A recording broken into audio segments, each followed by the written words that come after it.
రాప్తాడు నియోజకవర్గంలో పేరూరు జలాశయానికి కాల్వ నిర్మాణానికి నిధుల కేటాయింపుపై వైకాపా నేతల ఆరోపణలపై మంత్రి పరిటాల సునీత స్పందించారు.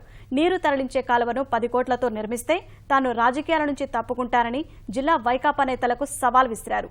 పేరూరు డ్యాంకు నీటిని తరలించే కాలువ నిర్మాణం కోసం ముఖ్యమంత్రి 850 కోట్ల రూపాయలు ప్రకటించారు. దీనిపై వైకాపా నేతలు అనేక విమర్శలు చేస్తూ 10 కోట్లతో పూర్తయ్యే కాలువకు 850 కోట్ల ఖర్చు చేస్తున్నారని ఆరోపణలు చేశారు. వైకాపా నేతల ప్రకటనలపై మంత్రి సునీత ధీటుగా స్పందించారు. కష్టాల్లో ఉన్న చంద్రబాబు నాయుడు గారు దాదాపు 850 కోట్ల రూపాయలు ఈరోజు పేరూరు ప్రాజెక్టుకి ఇచ్చారంటే అది గర్వంగా అభినందించేది పోయి దారిలో మాట్లాడడం కూడా కరెక్ట్ కాదని వైఎస్ఆర్ పార్టీ సిపిఐ నాయకులకు కూడా మేము తెలియజేస్తున్నాం. 10 కోట్ల రూపాయలతో నీళ్ళు తీస్తారంట.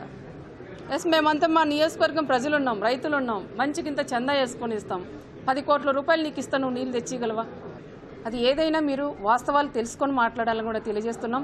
మీరు 10 కోట్లతో పూర్తి స్థాయిలో వర్క్ చేపిస్తానంటే నేను రాజకీయాల నుంచి కూడా నేను తప్పుకుంటానని కూడా నేను తెలియజేస్తున్నాం.